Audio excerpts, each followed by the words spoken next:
All right, so picture this with me, okay? 1960s Japan, right? A man, he gets off a plane, passport in hand, totally ready to just like breeze through customs. Hmm. But then, plot twist.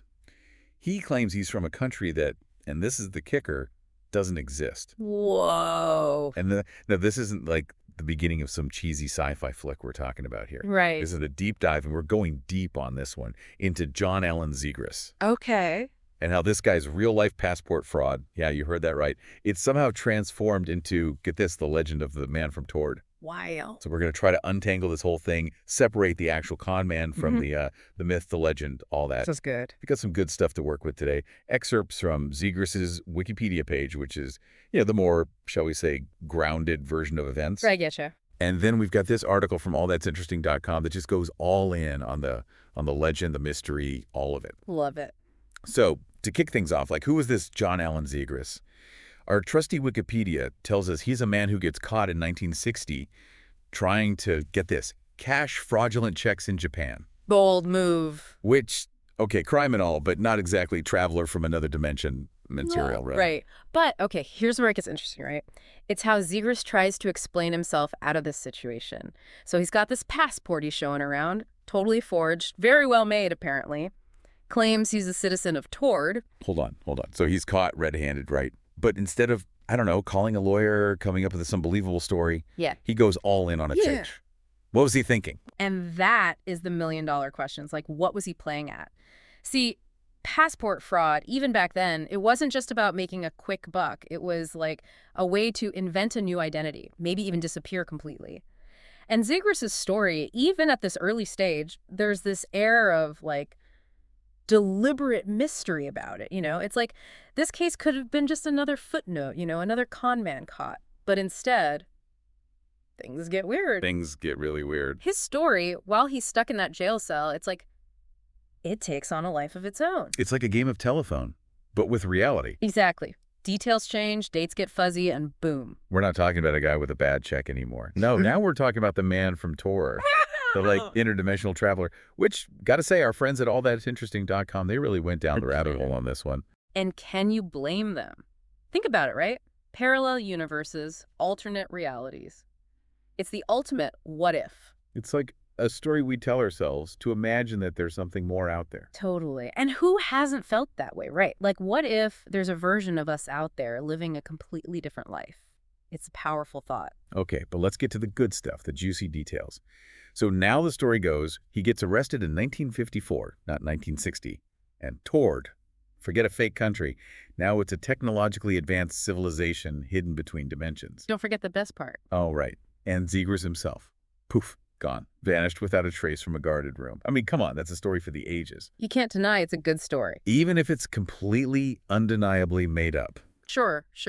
But even the most outlandish stories, they got to start somewhere, right? And when you really dig into what Zegres was claiming, even the stuff that, could have been real, there's this, like, little seed of doubt. Like, what if? Okay, yeah, I see what you're saying. Like the allthat'sinteresting.com article.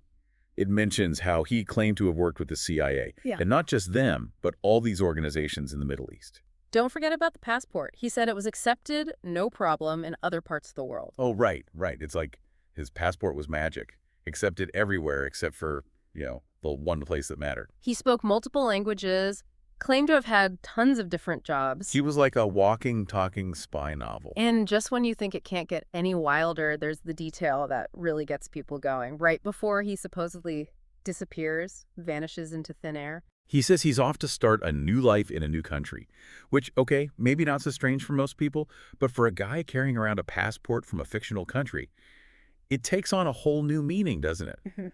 It's almost like he was playing with the very idea of identity, of reality itself. And that's what makes the story of John Zegres, the man who became the man from Taured, so fascinating. We've got this real-life case with police reports and court documents, but layered on top is this almost irresistible urge to fill in the blanks with something more. We crave mystery, and Zegres, whether intentionally or not, gave us the perfect platform for it. Instead of just a con man, we get a man who potentially slipped between worlds, who maybe even wanted to disappear. And let's be honest, that's a much more captivating narrative than guy tries to cash a bad check, ends up deported. This whole thing really makes you think about the stories we tell ourselves, the ones we want to believe, and how those can take on a life of their own. Precisely. The Man from Taured isn't just about Zegres. It's about our own need to believe in something beyond the ordinary. It's a mirror reflecting our fascination with the unknown, with the possibility of something more. So, if we were to fast forward to today, to our world of instant information and viral sensations, what do you think Zegers would make of his legacy? Would he be leaning into the legends, selling Taured t-shirts and claiming he's got a timeshare in some other dimension? Or, and this is the part that truly fascinates me, would he stick to that pattern we've observed? Would he, as he seemingly did back in 1960, vanish once again, content to let the mystery and the speculation swirl around him? Oh, that sends chills down my spine. It's like he's playing a game we don't even know the rules to. Yeah. Did John Allen Zegers, the man who claimed to be from a country that didn't exist, ever really exist at all? Or was he, as the legend claims, just passing through? Well, that's our deep dive into the curious case of the man from Taured, a tale that reminds us sometimes the most compelling stories are the ones where the lines between fact fiction and the truly unknowable become beautifully, tantalizingly blurred. Thanks for joining us, and until next time, keep exploring, keep questioning, and maybe, just maybe, keep an eye out for any passports that look a little off.